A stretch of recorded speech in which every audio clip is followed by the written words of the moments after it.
Good morning, everybody. I hope everybody had a great weekend. It's another crazy weekend in college football with 9 of the top 25 losing. So it's just still not sure why it's happening. I think in the near future, we may see 2 lost teams in the college football playoff. And I think that's what's coming. But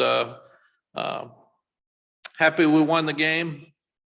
You beat your rival for a 3rd straight time, and you do it at home. You get to keep the victory bell, and that's exciting for us. We didn't let a tough game at Atlanta beat us twice, which is really, really important in your process for your team and growing up. So it's like I said, it's great to have the victory bell here. Duke played hard. They were well coached. They did some good things against us. But glad that our guys hung in there and won the game. Players of the game, offensively, Josh Downs, 8 catches, 168 yards, 1 touchdown. He just continues to play at a really, really high level. We got to get him some help. We know we've got to run the ball better, and we got to get the ball to the tight ends, the backs, and the outside receivers more. So he's carrying a load right now. Defensively, Cam Kelly played the most he's played and played the best. 7 tackles, 1 interception. That was a tremendous play for us, and he was the leader on that defense. Even though he missed a tackle on the long touchdown pass to start the second half, he played by far the best game since he's been here. And special teams player of the game with 2 tackles was Cam Roseman Sinclair. And that's the best he has played. And he played really, really well. He did have the call for the hit out of bounds over on their boundary. And we have turned that one in because he's had such great effort and he's playing really, really hard. And we did not count that against him. Offensively, you start looking at who we are. It's good that we can gripe at scoring 31 points on offense against our rival because we still have too many tackles for loss. We still have too many sacks. We understand that. We're working really, really hard to correct it. We're moving people around. We're looking at schemes. I think part of the problem is this offense is trying to be like the one we've had the last 2 years, and it's a different offense. So they did show more patience on Saturday. They didn't get frustrated, and they were able to protect the football. And we didn't go for 4th and 2 at the 43 because we were playing great defense and we punted. So we're trying to figure out who this team is and get the identity. And each week we seem to learn more from it. But Sam played well. Ed Montellis and Curion Johnson played really well. Curion really saved us when he came in at center. And that's the best he has played since we've started. Emory Simmons is doing a good job. We got to get him the ball more. Tight ends are playing well, and the backs are improving. Sometimes I think on offense, we're just trying too hard. Everybody's trying so hard. Some of the blocks we're missing, they're overdoing it. And some of the backs that are missing holds are going so fast, they're not patient. They got to slow down a little bit and make things happen because we've been over this video so many times just to make sure that we'll figure out every little thing we can do to improve. Defensively, it was our best performance. Jeremiah Gimmel, Miles Murphy, Tamon Fox played so well. And then we started stopping the run after Durant made some runs early. We made some adjustments. When we stopped the run, we were able to get pressure on the quarterback. And Tamon Fox and Tamari, Kamen Rucker, those guys really put pressure on the quarterback and really made Duke change their game plan because it was hard for them to block us up front. And then when we started stopping the run, it gave Hester a chance to knock the ball out of the quarterback's hands. And Trey Morrison with a really, really heads up play to not fall on it, but pick it up and take it the distance and hope that replay said it was a fumble, not an incompletion. And we actually teach that if it's called a city ball, if there's a lot of people around you, fall on it. If you see a fumble, if it's a country ball and you're out there by yourself, scoop it and score. And he was able to do that. So really, really proud of proud of Trey Morrison for his performance on that play. So forcing 2 turnovers, one of them for a touchdown was great. The offense didn't collect on the other one. We had 5 sacks. They didn't have any trips in the red zone. We stopped them on a 4th down play. So that would really be like 3 turnovers, and really most proud of 2 for 15 on 3rd downs. That's a difference for us. We were getting off the field. And in fact, we've been 5 for 26 defensively against Georgia Tech and Duke on 3rd downs the last 2 weeks. So that shows a lot of progress in that area. And the biggest thing we've got to do is be more consistent on offense. That's the thing. We were consistent on defense. The question about defense this week, they'll be bragged on all week. So now will they come out and be walking around and not be ready to play? But I think Florida State will get their attention and have them ready to play. You've got to play great and then build on it. We played great offensively against Virginia, and we've had 2 inconsistent performances. Even though this one we did score. I said I was griping and some others were griping, and people said you beat your rival 38-7 and you're griping, and you get 470 yards and 31 points on offense. You probably better regroup and figure out who you are. You need to settle down and appreciate the plays that you're making, and you can fix the others, because it's easier to fix things when you win. Kicking game was it was good, not great. We were inconsistent with our punt returns, but we did have a couple for some yards. We covered so well. We did force 2 holding penalties on kickoff that put them back inside the 20. OB did a great job of batting a ball away from the 1-yard line back to the 6 for field position. So with us playing such great defense, we had great field position as well, and it was hard for Duke to take it the length of the field. Then we made our field goal. Still haven't put our best game together. We're still waiting on that. This weekend would be a great time to do that.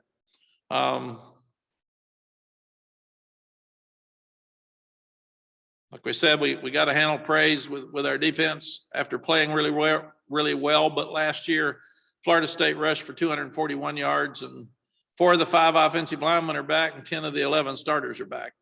And they're very skilled. And we haven't done a very good job of stopping the quarterback run. And he's very talented in that area. 11-4 at home over the 2.5 years. So really proud of the way our guys are playing. We need the crowd to be loud and help us a lot this weekend. We did outscore Duke 14-0 in the 4th quarter, and we didn't play well in the 4th quarter at Georgia Tech. So that's an emphasis that we've gone back to, because we've played so well in the 4th quarter since we've been here. This weekend, we will honor Coach Bowden. There'll be a mural painted up on the brick wall right outside of the area where the Florida State fans will be sitting. And he's a dear friend of mine, obviously. We just lost him. He meant so much to me in my coaching career. And there was never a time that I couldn't pick up the phone and call him and just say, even when we were playing against each other, which was naive of me to think I ought to be calling him, but we weren't a threat. Calling him, say, Coach, I got this. What do you think? Have you ever had this come up? Have you done this? And he was always wonderful. So this weekend, I will have great memories of Coach Bowden as we prepare for Florida State and all the fun times that he and I had together. When you start looking at them, their defensive lines, the strength of their team on defense, they lead the league in sacks, which is not good for us. They lead the league in tackles for loss, which is not good for us, because we haven't done well in trying to defend either one of those.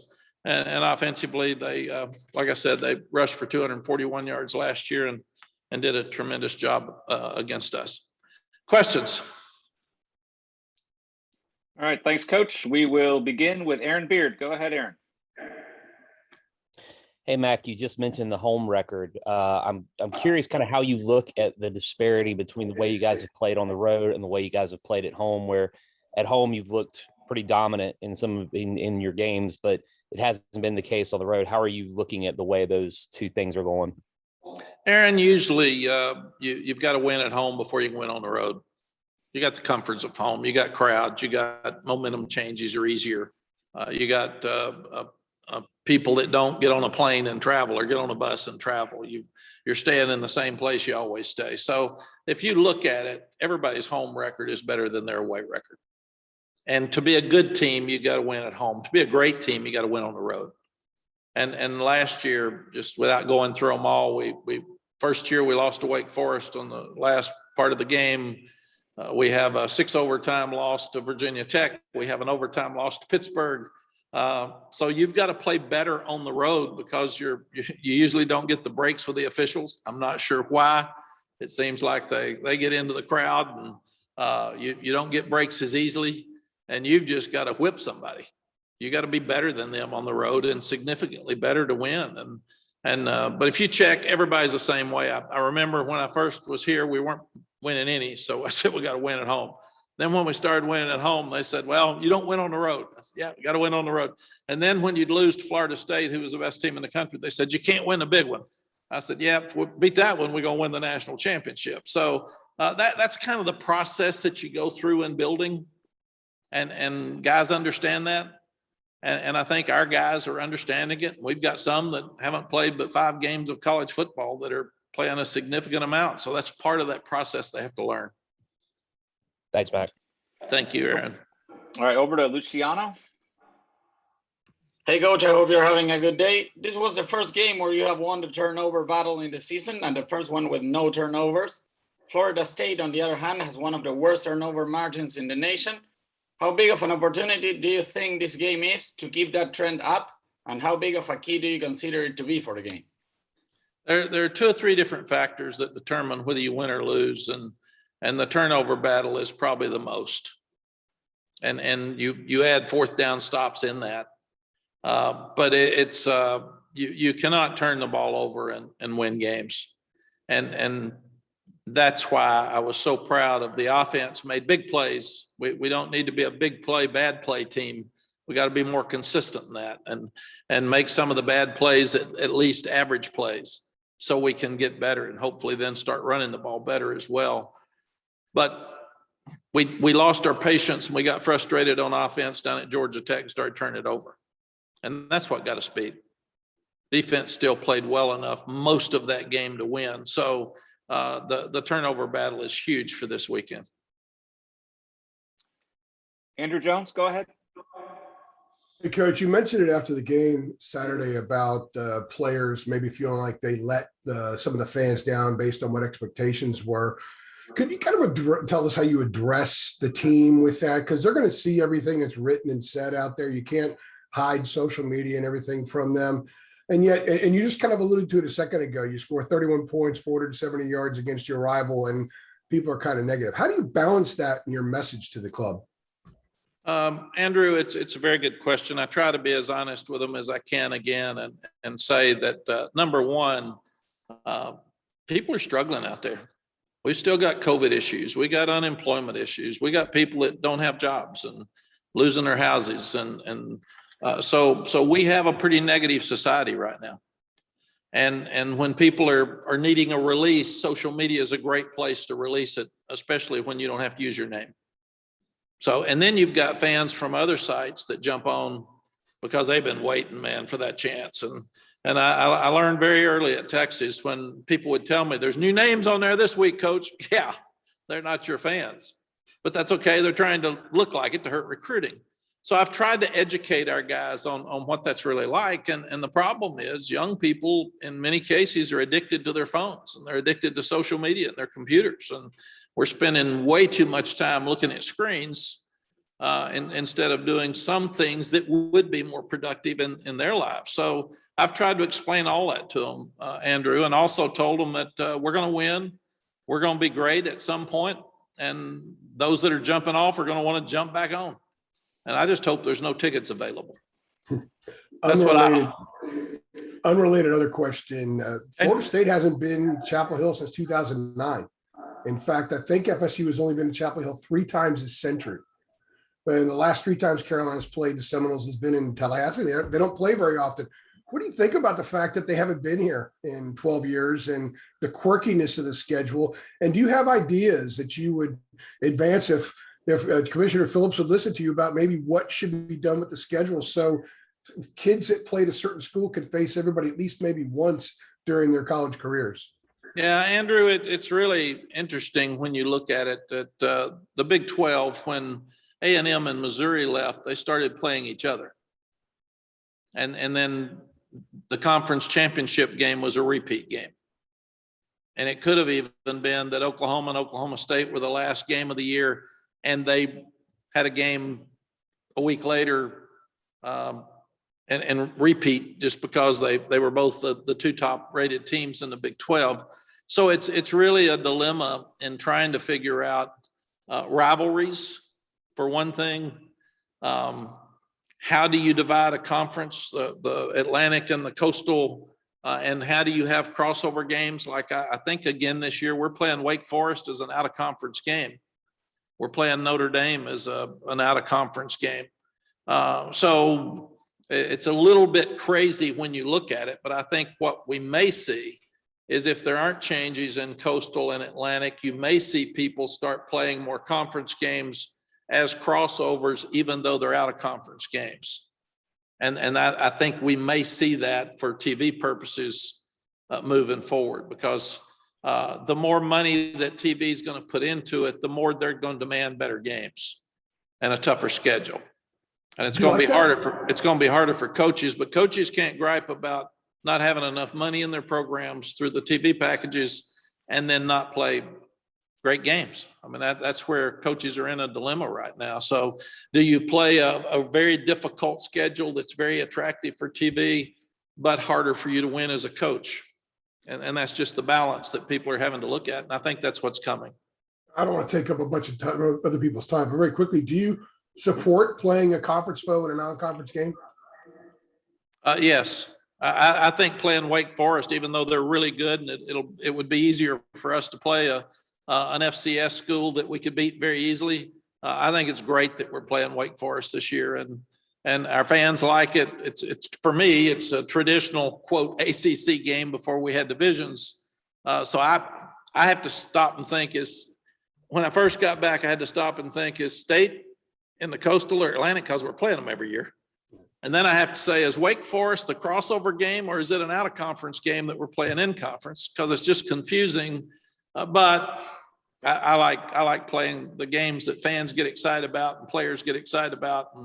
And when you start looking at State and you start looking at Wake Forest for us as the crossover games, I think those are one out of conference and one a crossover. I think those are excellent games for our teams. Thank you. Appreciate it. Thank you, Andrew. And 3 questions there. Thank you, Andrew. And you really didn't care about taking other people's time. I could tell. Just Actually, I do, because there's like an unwritten rule here, but yeah, well, they're going to talk. They're talking about you. I can see their faces. I know. I'm sure Ross is. I'll just ask one question Wednesday to make up. I'll just say Ross is doing this. I don't know what that means, but. All right. Thank you, Andrew. CL Brown, go ahead. Hey, Mac, you don't have to be that old to follow ACC football and know or look at Florida State as kind of the bellwether program in the league. I wanted to get your take just on, the struggles that they've been going through here recently. What does that mean for the league as a whole? Like, how much better is it for the league when Florida State is competing for, at the top of the league? I think the more great teams we can have, the better it is for our league. Again, it's that tough thing for us, CL, for coaches. You want to win, but you want to have great teams to compete against. And Florida State went through 3 coaches in very few years, and that makes it difficult for recruiting. It makes it difficult for other things. Mike started getting his team better right before we went down there last year, and they whipped us. And he's doing the same now. If you look at it, he has he had the tough opener like we did. He had Notre Dame, and he loses on the last second field goal. And then he has the tough game against Jacksonville State where he loses on the last play of the game. and then he goes to Wake Forest and has trouble on the road with a young team. Then he comes back and has a comeback that falls just short against Louisville, who's playing really well. And then last week beat Syracuse. So they're getting better, and they're really young, and Mike's a tremendous coach. So we got our hands full. What a fun 3 weeks in Chapel Hill to have rival Duke, and then traditional power Florida State and traditional power Miami. I mean, that's pretty cool. That doesn't happen that often. And then you get a week off and you go to South Bend. So we've got a stretch here that's so much fun for our fans and our players for college football that I can't wait for the game. And I wanted to ask you about the targeting. Has it been enough time to where you feel like players now, it's more natural when they tackle not to go in head first, or do you still feel like it's more natural to go in, like it's almost instinctive to sometimes use your head like that, and it's still something that we're going to see players wrestle with? CL, it's a great question, and I do think that the targeting rule should have been put in if it saved one person's health, because at least it made us all more aware that we've got to be careful with head injuries in college football. And now I think we're at a point where I can't tell whether it's targeting or not. I look at it and say, that has to be targeting, man. He's got to be kicked out of the game. And they say, nope, he's fine. It's not even a penalty. So I would like to see us go back and revisit now and not de-emphasize the rule, but we need to go back and revisit, in my opinion, what is a shot where a young person looks like he is actively trying to hurt an unprotected player, as compared to a guy who tackles a guy and we think he tackled him too aggressively. Don't kick him out of the game. Give him 15-yard penalty if it's unsportsmanlike or personal foul, but don't kick him out because he was having a football play that we thought might be a little more aggressive, because it's so gray it's hard to tell. If it's point of the helmet, yes, but now we're even seeing point of the helmet where they're saying, I don't know, where he hit him. And so I think it's like holding and it's like pass interference. It depends on who's calling it, and they're all different. And I do like the fact that this one is called from upstairs. I would still like upstairs to be able to see any awful call during a game that changes the game and change it. So I'm sticking by that strong. I don't want to take more time in games. I don't want to waste our time. But if there is an absolute holding penalty that changes a game and the guy upstairs sees it, hey, buzz down and say, left tackle was holding 15 yards, number 72, turn it down if you want to, but that's what you got. And I'd like to see the same thing with targeting, CL. I think we're at a point, I hate to see a young guy make an effort play that's so gray we're not sure whether it's a penalty or not, but we kick him out of a game. I hate that. That's not fair to the kids. We at least put them back on the field.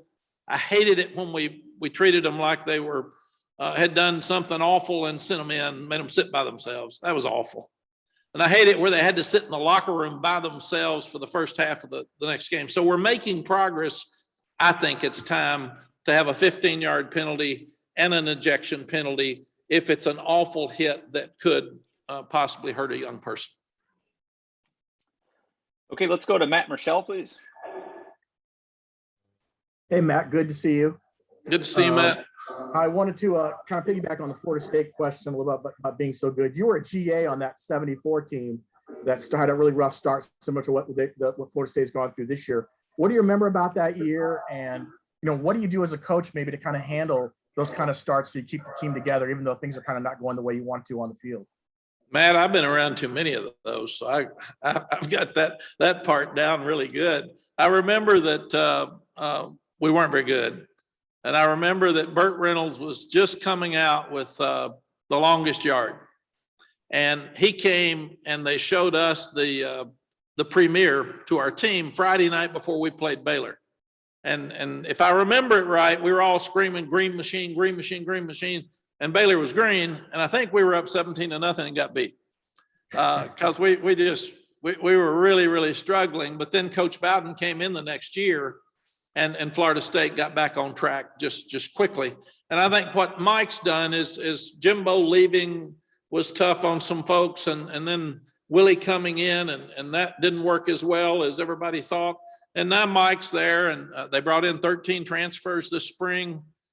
We've got to do a better job of looking at the transfer portal because everybody we're playing is bringing in good players, and we only brought in one. So it's something we need to look at and do a better job with.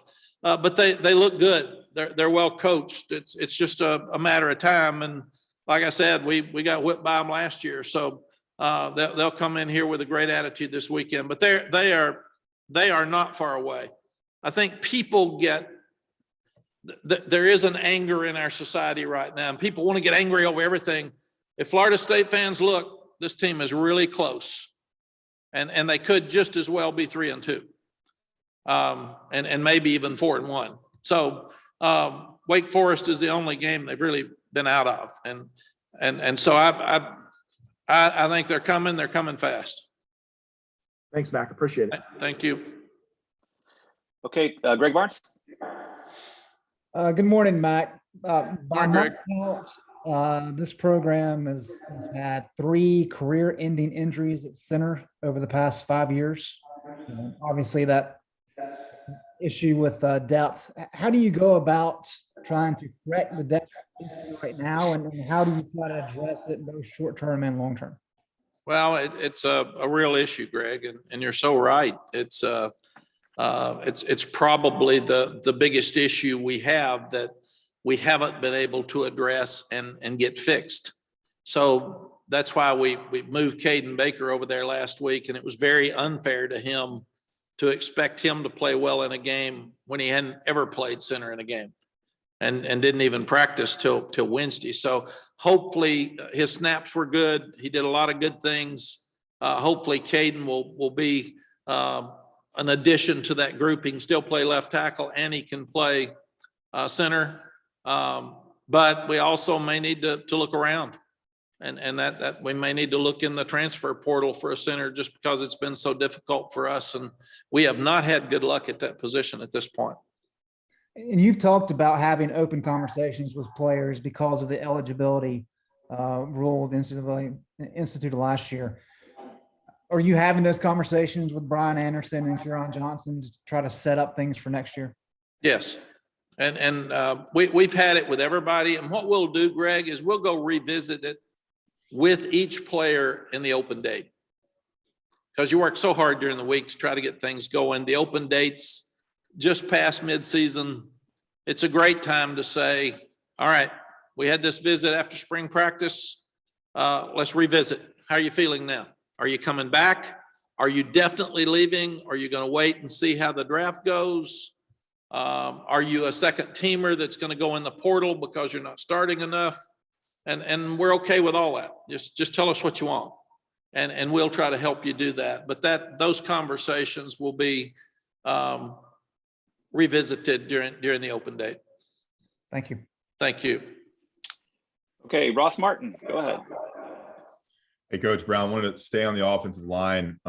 Obviously, you played 3 different centers on Saturday. The run game maybe a little bit more improved, but still gave up 5 sacks. When you're looking at tape, what's the core issue that you're seeing in the offensive line? Because you're also playing more players there as well. I mean, what do you see basically that's happening, whether good or bad with that group right now? Okay. First, Ross, Andrew texted me and said, you only get 1 question. Okay.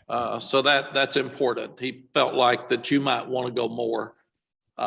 So he said, no, cut him off. And Jeremy got the same text. So I'm glad he's muted, Andrew. So I think we're good. Now, the thing that we've tried to do is look at every possible scenario to see what's wrong. And the offensive line is going to be the most criticized group of people if you lose a ball game, and you usually lose it because you can't run. And then everybody is on the offensive line coach. That's 100%. Regardless of whether the back was at fault, the tight end was at fault, the quarterback held the ball, the offensive line, I wouldn't play it and I wouldn't coach it because those boys get abused. I mean, they have a bad job. Now, Greg just addressed center. We've said we're not talking about injuries. We're not using it as an excuse, but we have 2 centers and both of them have been hurt the whole season. And that's been really difficult. And to their credit, both of them have played hurt. And when Q came in the other day, he's the most well of those two. And he really played well, and we'll keep getting Caden to come. So that's been a huge part of this, because they make all the calls, they do everything. And then everybody's been banged up at one time or another. And I do think, Ross, in studying this one so hard, sometimes our backs are trying too hard, so they've got to slow down a little bit and be more patient. There were more holes there on Saturday in that first half than we found. So slow down. Slow down. We're trying to be Javonte and Michael Carter. And there's a frustration because it's been so easy for 2 years. And it hasn't been easy at all this year except Virginia. Virginia's what we want. We're looking for that offense.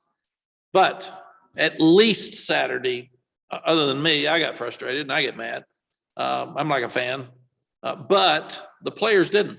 The coaches didn't. They hung in there, and they did the things they needed to do to score their 31 points. And then we've got to go back and try to make sure that we protect Sam better. We just got to do that. And there were some of it's interesting when you look at 5 sacks, one might be a quarterback draw that he got a 1-yard loss and people call it a sack. One might be where he scrambles because the guy was covered outside. Duke did a good job of covering us some, and we've got to get open. And we were holding the ball because they were covered. So we got to throw it away or take a sack. And then there's some where we just get whipped. And we've got to do a better job. If their guy is better than our guy, we've got to give him some help. We've got to give him some help by call, by scheme, or by chipping a tight end or chipping a running back.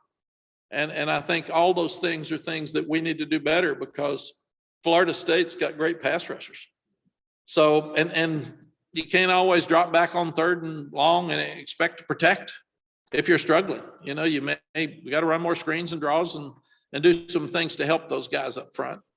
And all those things are things that we continue to look at, because we are a totally different offense than we've been for the previous 2 years. And we've just got to figure out who the best players are and how we get the balls to them. And with inconsistent play, that's hard to do. So people just need to be consistent, and we still got a chance in every game that we've got left. But that's the one area we got to play consistently like we did on defense Saturday. We've got to continue to improve in the kicking game, because it's getting better than we've ever had it. And at the same time, we got to get more consistent on offense. All right, Coach, that's all we got for you today. Appreciate it. Thank you, Mark. I'll see you guys on Wednesday.